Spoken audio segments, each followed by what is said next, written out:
सर्व ग्रामस्थांनी या भागातली सर्व जनता आपलं हे कार्य, आपलं त्याग, आपण केलेलं कर्तृत्व आयुष्यभर स्मरणात राहील अशी मी आपल्याला ग्वाही देतो. आणि यानंतर बिरदेवजींना विनंती आहे आपण आपलं प्रमुख मनोगत या ठिकाणी व्यक्त करावं. आदरणीय जोरदार टाळ्या वाजवा आणि बिरदेव यांचं स्वागत करूया.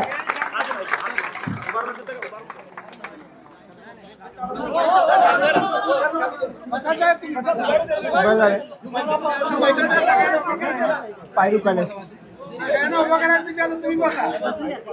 ठीक आहे बोला बोला. ठीक आहे हॅलो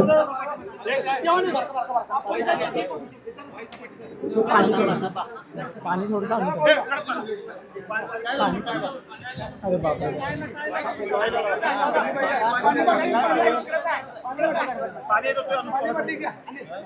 नमस्कार.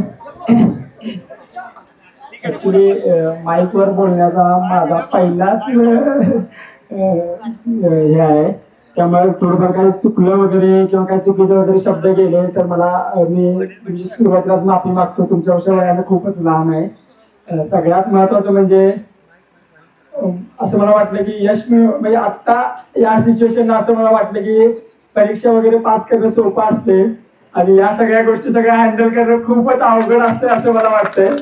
आणि यमगे ग्रामस्थांनी ऍक्च्युली माझा रिझल्ट लागला 22 तारखेला. सुहासदा वगैरे सुनवडे सर वगैरे अजितदार वगैरे फोन केला मला की गावाला थोडं नियोजन करण्याची संधी द्या. म्हटलं ठीक आहे आता काय 2-4 दिवस देऊया आता म्हणजे पण आता काय जेवढं आता याच्या आधी बघितले की भरपूर झालं सत्कार वगैरे झाले आहेत पण स्वप्नात सुद्धा देखील मी असं कधीच इमॅजिन केलं नव्हतं की इतक्या मोठ्या प्रमाणात लोक येतील आणि इतक्या मोठ्या प्रमाणात सत्कार होईल माझा. मी यमगे ग्रामस्थांचा आयुष्यभर या गोष्टीसाठी ऋणी राहील आणि मी एक आशा व्यक्त करतो की दरवर्षी आम्हाला असे पुन्हा पुन्हा मिरवणूक काढायची यमगे गावातील विद्यार्थ्यांनी संधी द्यावी असं मला एक मनापासून खूप वाटतंय. कारण यमगे गावानं आतापर्यंत 10वी केंद्रात म्हणा 12वी केंद्रात म्हणा खूप सारे टॉपर विद्यार्थी दिलेत आणि यापुढे यमगे गावातील विद्यार्थ्यांनी चांगलं काम करत राहावं असं मला वाटतंय. आता सगळ्यात महत्वाचं म्हणजे मेन मुद्द्याकडे येऊयात. सर्वांना उत्सुक म्हणजे ऐकायची प्रिपरेशन किंवा बाकीच्या सगळ्या गोष्टी. तर 1ली ते 7वी पर्यंत म्हणजे माझं शिक्षण जिल्हा परिषद शाळा केंद्र शाळा विद्यामंदिर यमगे मध्ये झालंय. त्यानंतर 1ली 2रीच्या आमच्या वर्ग शिक्षिका भोई मॅडम, 3रीच्या वर्ग शिक्षिका मोरे मॅडम, 4थीच्या वर्ग शिक्षिका शिंदे मॅडम, 5वी 6वी 7वीच्या वर्ग शिक्षिका जाधव मॅडम, 8वी 9वी 10वीच्या वर्ग शिक्षक आपले पोहासर गावातले खूप चांगलं मोलाचं सहकार्य लाभलं मला. आणि माझं नेहमी असं ओपिनियन आहे चांगल्या शिक्षकांच्या शिवाय चांगले विद्यार्थी घडूच शकत नाहीत. आणि आम्ही ज्यावेळी प्राथमिक शाळेत होतो त्यावेळी शिक्षकांची जितकी तळमळ होती त्यांना असं वाटायचं की विद्यार्थी जितका पुढे जायला पाहिजे जी ती तळमळ होती म्हणजे माफ करा me out of the context म्हणजे घेऊ नका माझे हे शब्द पण मला असं वाटतं की ती तळमळ सध्या शिक्षकांच्या मध्ये थोडी दिसत नाहीये. कारण विद्यार्थी हा फक्त एकटा घडत असतो, शिक्षक मात्र पूर्ण जनरेशन घडवत असतात.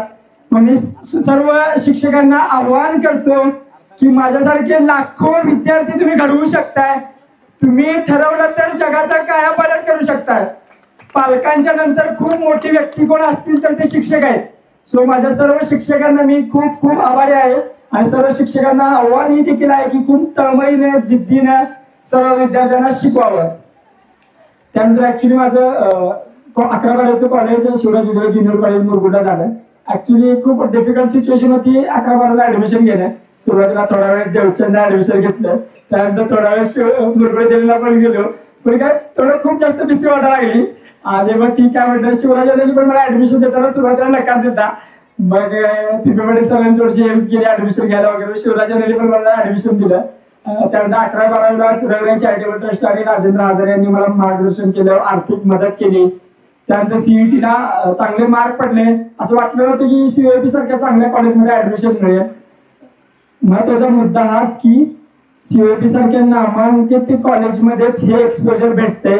सर्व विद्यार्थ्यांना मी आवाहन करतो की सर्वांनी म्हणजे बघा म्हणजे माझं ओपिनियन व्यक्त करतो सर्वांनी 11वी-12वी सायन्सच करावं. सायन्स इतकी तुमची पर्सनॅलिटी डेव्हलप करते त्या प्रमाणात आर्ट्स किंवा कॉमर्स करत नाही असं माझं वैयक्तिक ओपिनियन आहे. आउट ऑफ कंटेक्स्ट म्हणजे घेऊ नका या गोष्टी. आणि सगळ्यात महत्त्वाचं म्हणजे कॉलेजमध्ये ऍडमिशन झालं आणि कॉलेजमध्ये असताना मला फाउंडेशन फॉर एक्सलन्स आणि काउन्सिल ऑफ इंडिया यांनी 2 CSR थ्रू वार्षिक 40,000 प्रत्येकी 40,000 स्कॉलरशिप प्रोव्हाइड केली. स्कॉलरशिप देत असतानाच मी सुद्धा स्कॉलरशिप सेक्शन मध्ये कॉलेजच्या कमवा आणि शिका योजनेमध्ये एका तासाला 60 रुपये मला देत असायचे. मी काम करत होतो त्यावेळी. सो जितकं जमल तितकं काम करायचं, कारण थोडं नाश्त्याचा वगैरे पण खर्च काढायचा होता आपल्याला. सो त्या गोष्टी केल्या. पण मी वाहिले आमच्या कॉलेजमध्ये बोटलो आहे. मग अक्षयची ओळख झाली. अक्षय आमच्या कॉलेजमध्ये माझ्या 2 वर्ष सिनियर आहे, पण आता अक्षयच म्हणतो त्याला. आणि म्हणजे काय वेळेस अक्षय म्हणते आता, त्यामुळे ठीक आहे आता. आणि अक्षय माझा ऑर्गनायझर होता ऍक्च्युली कायक पॅलेटचा. म्हणजे बोटिंग शिकवायचा आम्हाला, सिनियर होता. पण ऑर्गनायझरचं रूपांतर मैत्रीत झालं. मैत्रीचं रूपांतर भावामध्ये झालं. सख्या भावासारखं मला वागणूक दिली. वहिनी म्हणजे माझे पेपर वगैरे व्हायचे तेव्हा अक्षय आणि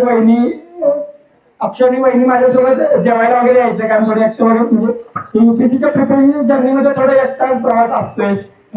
कारण झगडण्याच्या success has many fathers but स्ट्रगलला कोणी जवळ करत नसते ऍक्च्युली.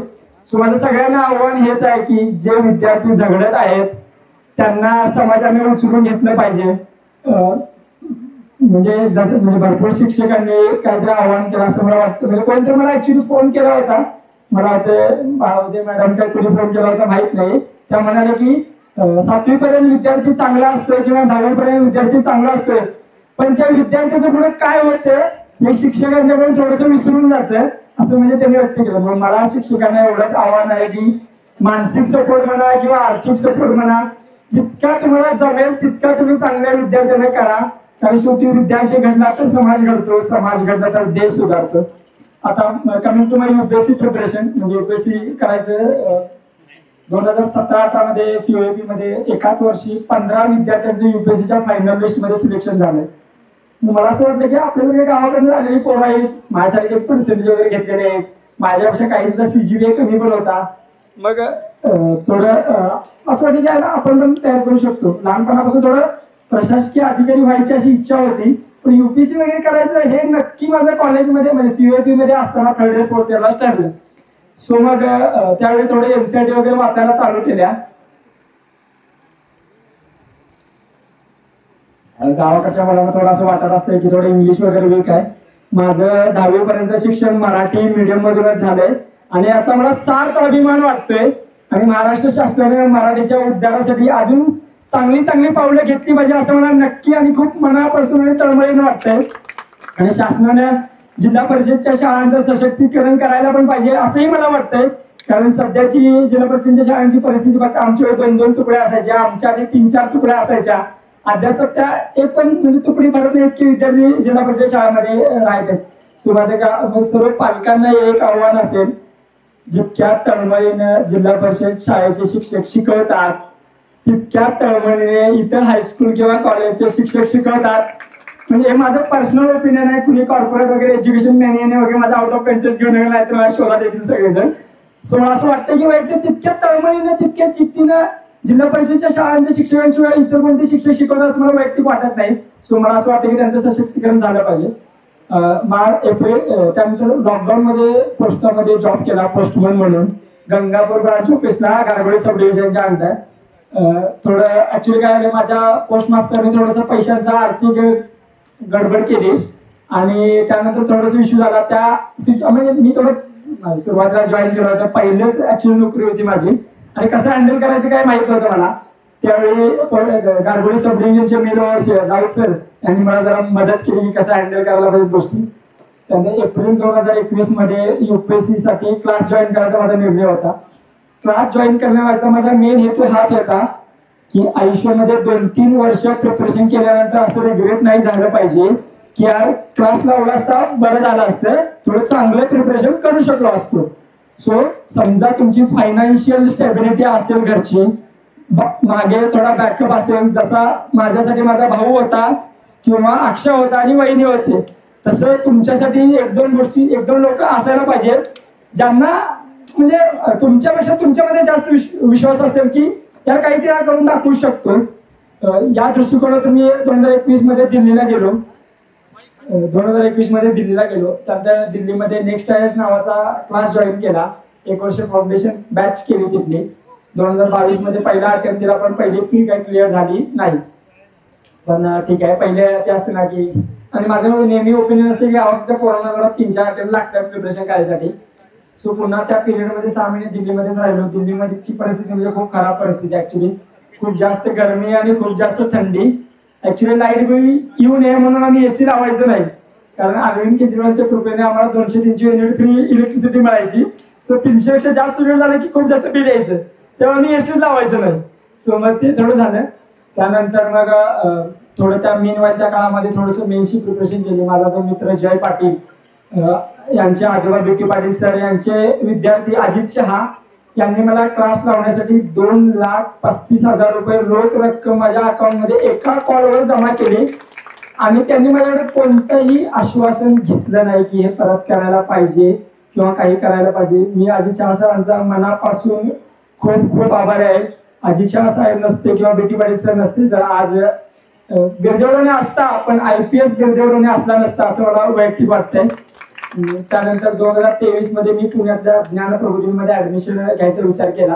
बरेचसे माझे सिनियर तिथे अभ्यास करत होते, म्हणजे आशिष पाटील म्हणा, प्रतीक फाळके म्हणा, प्रांजल म्हणा, सॅम म्हणा, सौर्या म्हणा, सौरभ देशपांडे म्हणा, हे सगळे प्रिपरेशन करत होते. मग ऍक्च्युली प्रांजलला आशिष पाटील वगैरे बोलल्यानंतर, फाळकेला वगैरे बोलल्यानंतर असं वाटतं की पुण्यामध्ये ज्ञान प्रबोधिनी इतकं UPSCचं प्रिपरेशन करण्यासाठी थोडं चांगलं एन्व्हायरमेंट नाहीये. मग थोडं ज्ञान प्रबोधिनीमध्ये म्हणजे ज्ञान प्रबोधिनीमध्ये ऍक्च्युली ऍडमिशन मिळवणं म्हणजे खूप टफ जॉब आहे.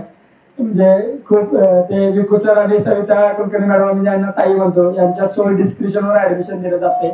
मग थोडं सरांनी माझी मुलाखत वगैरे घेतली. माहित नाही माझी प्री पण क्लिअर झाली नव्हती, पण सरांनी काय ऍडमिशन दिलं आणि भरपूर वेळा सरांनी प्री क्लिअर झालेल्या मुलांनाही ऍडमिशन नाकारलेलं आहे.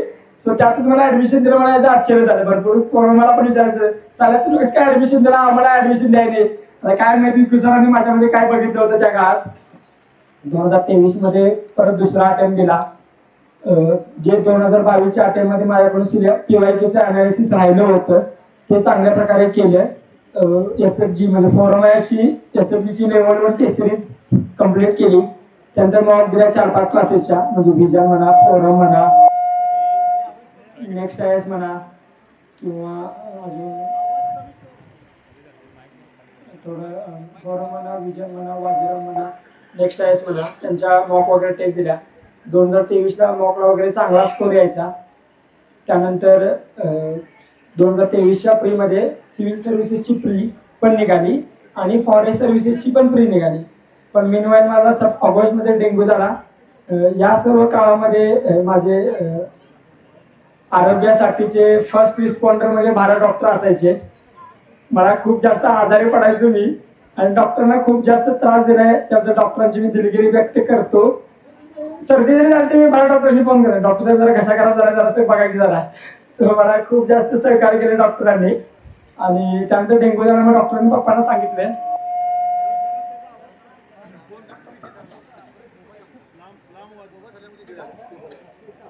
त्यानंतर डॉक्टरांनी सांगितलं की गावाकडे या. आमच्या डॉक्टरांच्यामध्ये ऍडमिट झालो. 2023ची मेन्स दिली CSCची सप्टेंबरमध्ये. नोव्हेंबरमध्ये फॉरेस्टची मेन्स नागपूरला दिली. CSCची मेन्स होईल का नाही याची मला काही गॅरंटी नव्हतीच, झालीच नाही, म्हणजे पास झालोच नाही. 30-35 मार्काने माझी मेन्स नाही. पण फॉरेस्टची मेन्स क्लिअर होईल म्हणजे मला अशी आशा होती. माझे खूप चांगला मित्र निशांत आणि अक्षय वळे याची मेन्स क्लिअर झाली होती. खूप जास्त वाईट वाटलं. ते 15 दिवस खूप जास्त डिप्रेशनमध्ये गेलो. पण असं वाटलं होतं की लीड राहू दे, पण ऍटलीस्ट इंटरव्ह्यूचं तर कॉल येईल असं वाटलं होतं मला वैयक्तिक. पण आलं नाही ऍक्च्युली. खूप वाईट वाटलं मला. पण मग त्यानंतर निशांत वगैरे सांगितले की मग पुन्हा एकदा 2024च्या प्रिलिमची तयारी केली. प्रीचा रिझल्ट लागल्यानंतर ऍक्च्युली मला आनंद होण्यापेक्षा जास्त वाईट वाटलं होतं, कारण CSCची प्री निघाली होती आणि फॉरेस्टची प्री निघाली नव्हती. तर मला वाटते खराब सरांनी मला शिवा दिल्या होत्या, साऱ्या माझी प्री नाही निघाली रडा लागलायस तू, आणि तुझी प्री निघून पण तू रडा लागलायस, म्हणून मला शिवा दिल्या होत्या. सो मग ते कारण त्यावेळी थोडं सिच्युएशन पण तशी होती. जॉब हवा होता थोडं, म्हणजे घरून त्रास वगैरे नव्हता, काय प्रेशर वगैरे नव्हतं, पण ते स्वतःला लाज वाटत राहत्या की यार की 2-3 वर्ष झाल्यात, जॉब वगैरे पाहिजे आता. सो मग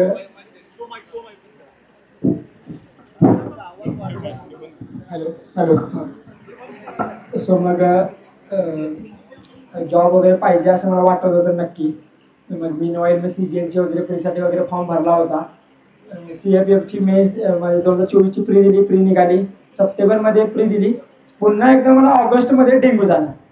मागच्या वर्षी माझे 15 दिवस गेले होते, नशिबाने डेंग्यू झाला होता पण यावेळी मला 6 दिवसच गेले माझे. ठीक आहे, म्हणजे चांगलं झालं म्हणायचं. मग GSचे पेपर देऊन आल्यानंतर मला असं वाटतं की ठीक आहे, यावर्षी तरी इंटरव्ह्यूचा कॉल येतोय. ऑप्शनलचा पेपर वन माझा स्ट्रॉंग पॉईंट होता, तो पण गेला, चांगला कव्हर केला होता. मागच्या वर्षीपेक्षा बेटर रिप्रेझेंटेशन केलं होतं. ऑप्शनलचा पेपर 2 लिहिला आणि माझी जी उत्सुकता होती की यावर्षी इंटरव्ह्यूचा कॉल येणार ती सगळीच निघून गेली. कारण पेपर इतका रँडम आला आणि मला ॲक्च्युली कळालंच नाही की आता काय करायला पाहिजे. खूपच हिरमोड झाला. मग तरी ठीक आहे म्हटलं, CFFची प्री दिली ऑगस्टमध्ये. CFFची प्री निघाली, मेन्स म्हणजे प्री आणि मेन्स एकाच दिवशी असतं. ऑक्टोबर नोव्हेंबरमध्ये CFFचं फिजिकल झालं, मेडिकल झालं. त्यानंतर डिसेंबरमध्ये 9-10 डिसेंबरला CSEचा रिझल्ट लागला. त्या दिवशी आम्ही DY पाटीलमध्ये पप्पांचे किडनी स्टोनचं ऑपरेशन करायचं हॉस्पिटलमध्येच होतो. म्हणजे असं मला वाटत नव्हतं की तुम्हाला असं वाटतं, म्हणजे हे माझं पर्सनल ओपिनियन आहे, तुम्हाला ज्यावेळी वाटेल की आयुष्यातले सगळे मार्ग आता संपत आलेले आहेत, मला वाटतं की देव त्याच क्षणी तुमच्या वाट्याला यश घालत असतो. सो आशा सोडली नाही पाहिजे, होप्स कायम राखले पाहिजे. कारण होपच्या त्या दोऱ्यावरच जग अवलंबून आहे आणि जग टिकलेलं आहे. 20 डिसेंबरला इंटरव्ह्यूचं शेड्यूल आलं आणि मला असं कळालं की माझा इंटरव्ह्यू 20 जानेवारीला आहे. मग सगळ्यात म्हणजे जराशी फाटली, कारण 1 महिन्यामध्ये UPSCच्या इंटरव्ह्यूची तयारी करणं म्हणजे खूप, त्यावेळी आपल्याला जर काय माहीत नसतं ॲक्च्युली. मग निशांत ॲक्च्युली माझा कॉन्स्टंट टच होता. निशांतनं ऑलरेडी 2 इंटरव्ह्यू दिल्यात, कोमलनं पण 2 इंटरव्ह्यू दिल्यात. सगळ्यात महत्त्वाचं म्हणजे मेन्सची प्रिपरेशन करताना मी, निशांत आणि कोमल फडतरी म्हणून माझी बारामतीची मैत्रीण आहे, तिघांनी आम्ही खूप चांगला अभ्यास केला होता. मेन्सचा रिझल्ट लागताना मला असं वाटलं होतं काय कोमलचं होईल, माझं माहीत नाही, पण कोमलचं तरी शुअर शॉट होईल असं वाटलं होतं. आणि नक्की तिचं झालं नाही. खूप वाईट वाटलं मला, कारण तिचं ॲक्च्युली तिचं असं असायचं की आम्ही थोडं निष्काळजीपणा करायचो आन्सर रायटिंग करताना. कोमलचं असायचं की तिला बोर झाली की पेपर लिहायची, मग आमच्यावर थोडं प्रेशर यायचं, आयला कोमलनं 2-3 पेपर लिहिला, आपण एक तर पेपर लिहूया. मग तिच्या निमित्तानं थोडं पेपर तरी लिहिला आम्ही. मग ते झालं की मग नंतर माझ्या इंटरव्ह्यूच्या गायडन्ससाठी कोमल आणि निशांतने खूप चांगली मला मदत केली.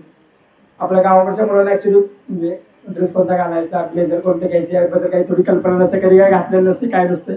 युनिक अकॅडमीचे प्रवीण चव्हाण सर यांच्याकडे गेलो मी, त्या दिवशी नाईट पॅन्टवरच भेटायला गेलो. सरांनी मला सांगितले की ड्रेस कोणता घालायचा, पॅन्ट कोणत्या कलरची घालायचं, ब्लेझर कोणतं घालायची, दाढी केवढी करायची, ट्रिम करायची की ब्लेड मारायचं, हेअरकट केवढा करायचा, शूज कोणते घ्यायचं, शू बाईट म्हणून असतात ते होऊ नये सारखे शू घालत जा, कोटची सवय नसते म्हणून कोट पण घालत जा, कारण थोडं ऑकवर्ड फील व्हायला चालू होतं, आपण घातलेलं नसते कधी.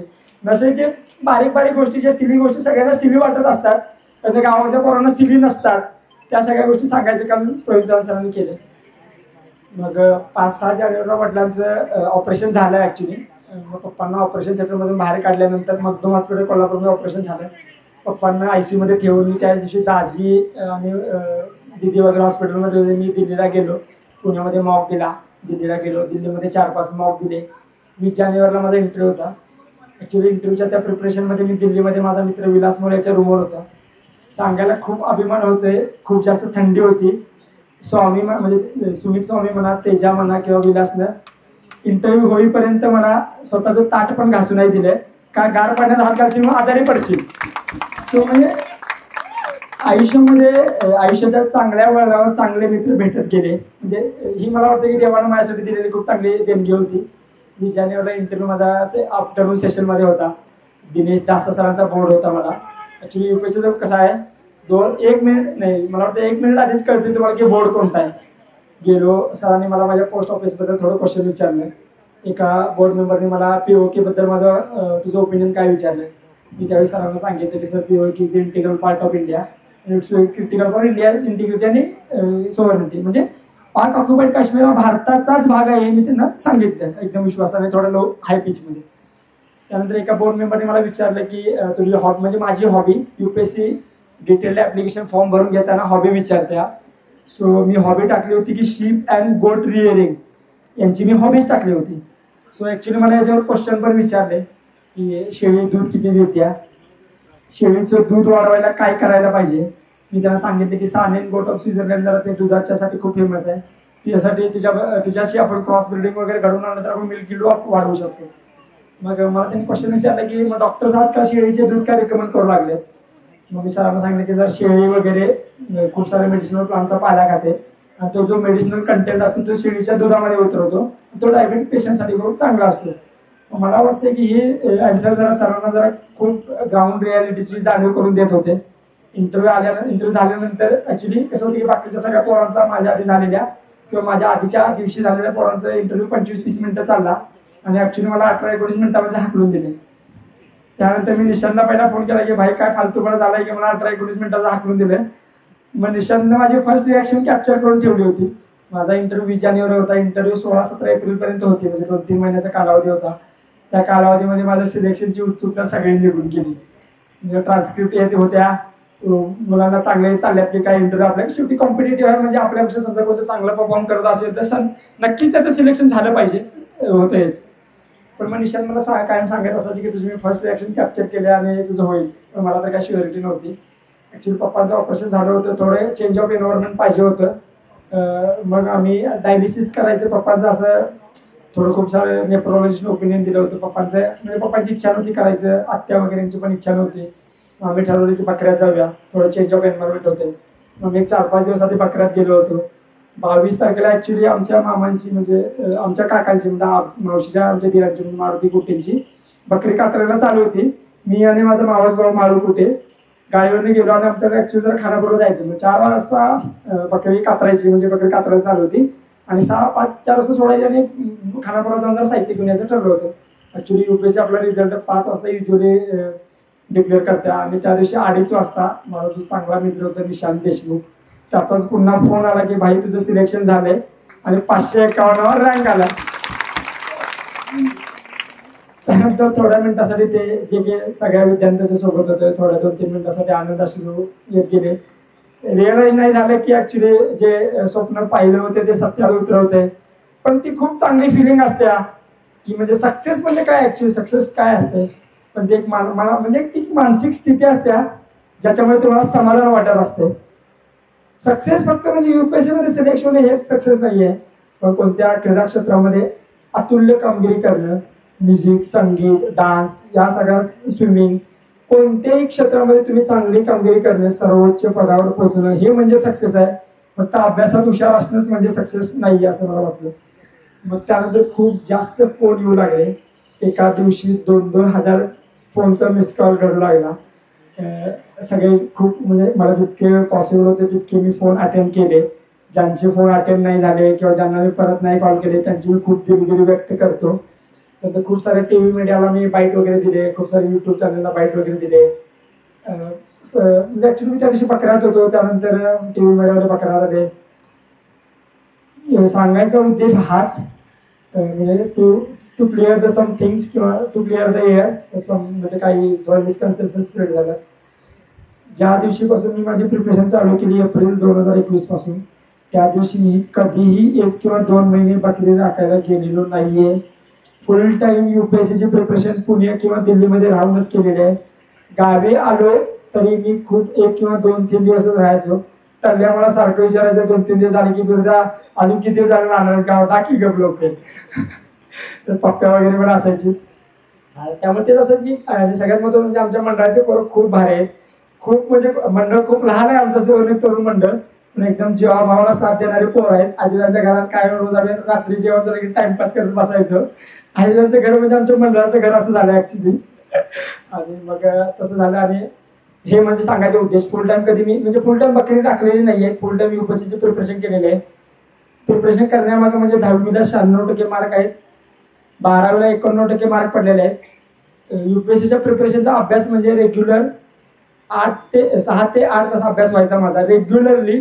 माझं नेहमी फोकस असायचं की म्हणजे एका दिवशी 10 तास वगैरे किंवा 15 तास वगैरे म्हणजे टू बी ऑनेस्ट 15 तास किंवा 16 तास कधीच अभ्यास केला नाहीये मी, हे ठामपणाने सांगतोय. आणि याची सत्यता जर तुम्हाला पडताळून पाहिजे असेल तर माझ्या कोणत्याही लायब्ररीतल्या मित्राला विचारू शकताय तुम्ही, माझ्या माग आहे. सो त्याचा अभ्यास करण्यासाठी एक चांगलं ॲप शोधून काढलं होतं माझ्या मित्रांना आदित्य नवळेने. YPT म्हणून एक प्ले स्टोअरवर ॲप आहे. तळेकर वगैरे आम्ही सगळ्यांनी एक 10-15 लोकांचा ग्रुप बनवला होता आणि अभ्यासाला बसलं की ते YPT चालू करायचो. म्हणजे ते आपलं बाकीचे ॲप वापरू देत नव्हते आम्हाला, टाइमपास व्हायचं नाही मोबाईलवर. मग समजा 9 सकाळी 6ला आला आणि मी 9ला गेलो तर मग तिथं दिसायचं की आयला नवाळे 2-3 तास जास्त अभ्यास केला वाटतं आणि आपल्याला जरा जास्त बसायला लागते वाटतं. आज ही थोडी हेल्दी कॉम्पिटिशन होत गेली ॲक्च्युली. म्हणजे कॉम्पिटिशन असायला पाहिजे पण हेल्दी असायला पाहिजे. एकमेकांना खूप सपोर्ट पण करायचो. सांगायचं तात्पर्य हेच की तेच तुम्हाला आयुष्याची दिशा देत असतात आणि किंवा दशाही करत असतात तुमची. त्यानंतर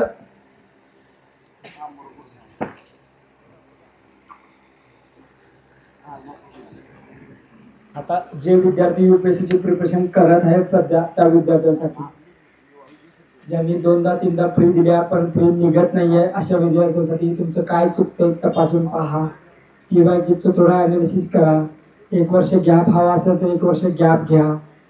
2 अटेम्प्ट दिल्यानंतर स्वतःची लायकी समजत्या की आपण क्रॅक करू शकतोय का नाही. त्या लायकीनुसार तुम्ही मी थोडं खूप स्ट्रॉंग वर्ड्स वापरतोय पण ठीक आहे, ही माझी जबाबदारी आहे.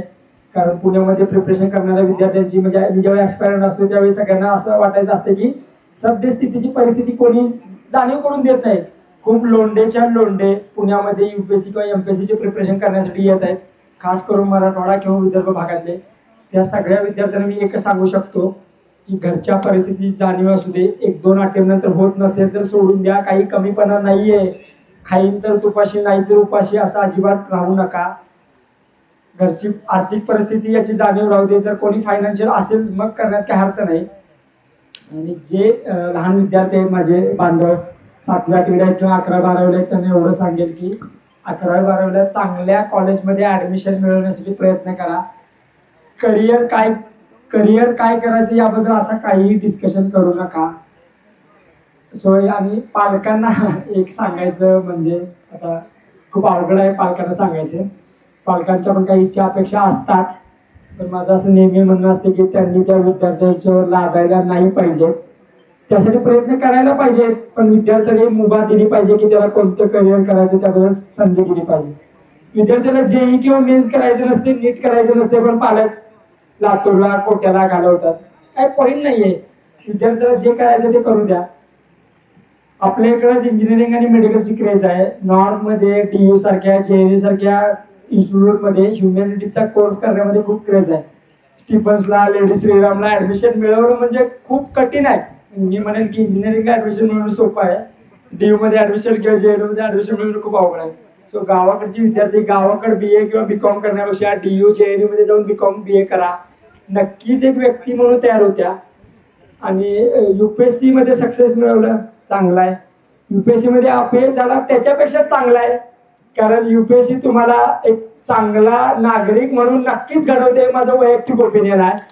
सो माझं मनापासून सगळ्या कंडिशनचा विचार करता मी म्हणेन की तुम्ही आयुष्यात कधी ना कधी एखाद दुसरा अटेम्प्ट UPSCचा द्यावा असं माझं वैयक्तिक होत आहे. पण बाकीच्या गोष्टींचा सारासार तुम्ही अभ्यास करा असं मला वाटतं. आता कमिंग टू द कन्क्लुजन की सगळ्यात महत्त्वाचं की ह्या सिच्युएशनला कसं रिॲक्ट करायचं ॲक्च्युली अजिबात समजत नाही आहे. महाराष्ट्रावर खूप जास्त व्हायरल रील्स येऊ लागले. प्रसारमाध्यमात खूप जास्त उचलून पण झालेलं आहे. समजा माझ्या माध्यमातून काही चुकीचे शब्द गेलेले असतील, समजा मी काही स्टेटमेंट केलेले असेल तर त्याच्या मागचं इंटेन्शन समजून घ्या असं मला म्हणायचं आहे. म्हणजे काही वेळा की खूप वेळा बघितलं आहे की माझा हेतू वेगळाच असतो आणि स्टेटमेंट फक्त व्हायरल होतात. सो माझं कळकळीची विनंती आहे की खूप साधा माणूस आहे मी, मला साधेच राहू द्या. कारण साधेपणातच खूप श्रीमंती आहे असं मला नक्की नेहमी वाटत राहत आहे. आणि सगळ्यात महत्त्वाचं म्हणजे शेतकऱ्यांच्या विद्यार्थ्यांसाठी, कारण मी पण शेती केलेलं आहे, खूप तळमळीने शेती केली आहे. पप्पांना खूप वेळा रागावून पण शेती केलेलं आहे, खूप वेळा पाणी पण पाजलेलं आहे शेतात. आई वडील शेतात जातात, तुम्ही टाइमपास करत घरात युट्यूबवर इंस्टावर रील बघत बसताय. ॲक्च्युली खूप चुकीची गोष्ट आहे. 40-50 वर्षाचे तुमचे आई वडील शेतात राबतात आणि तुम्ही दिवसभर झोपताय. या गोष्टीकडे थोडं तुम्ही सेल्फ रिफ्लेक्ट करा. शेतामध्ये काम करायला अजिबात लाजू नका. मला वाटतं रणजित भाटने मला ही गोष्ट सांगितली, त्यांच्यामध्ये थोडंसं डिस्कशन काहीतरी चालू होतं. रणजिता मला वाटतं थोडं याबद्दल कल्पना असेल. सो कोणतेही काम लहान नसते ॲक्च्युली. म्हणजे समजा माझं UPSC मध्ये सक्सेस झालं नसतं तर मी कॉलेज ऑफ इंजिनिअरिंग पुणेमधून BTech केलेलं आहे, लक्षात ठेवा. आयुष्यामध्ये अपयश म्हणजे काय की UPSC मध्ये सक्सेस झालं नसतो तर सिव्हिल इंजिनिअरिंगच्या आधारे एखादा स्वतःचा कन्स्ट्रक्शन बिझनेस किंवा स्वतःची कन्स्ट्रक्शन लाईन चालू करू शकलो असतो. त्यामधून महिन्याला 30-40 हजार तर मिळवू शकलो असतो. सो 30-40 मध्ये आईवडिलांची काळजी घेऊ शकलो असतो, स्वतःचं पोट भरू शकलो असतो. सो प्लॅन बी असू दे तुमच्यासोबत, कारण प्लॅन हे नेहमी सक्सेसफुल होईल असंच माहीत नाही. आणि सगळ्यात महत्त्वाचं म्हणजे आयुष्यामध्ये 4 थोर व्यक्ती ज्यांच्याकडून खूप मोठा इन्स्पायर झालो. एक मध्ये महाराष्ट्राच्या आराध्य दैवत राजा शिवछत्रपती यांची दूरदृष्टी म्हणा किंवा त्यांचे विचार म्हणा, आयुष्यामध्ये अडचणीच्या वेळी कसं एस्केप झालं पाहिजे आणि अंगावर आला तर कसं शिंगावर घेतलं पाहिजे, या गोष्टी महाराजांनी शिकवल्या. त्यानंतर कोल्हापूरचे राजे शाहू महाराज, कोल्हापूरच्या जडणघडणीमध्ये खूप मोलाचा वाटा आहे. बहुजन समाजाच्या उद्धारासाठी त्यांनी खूप मोलाचं काम केलंय.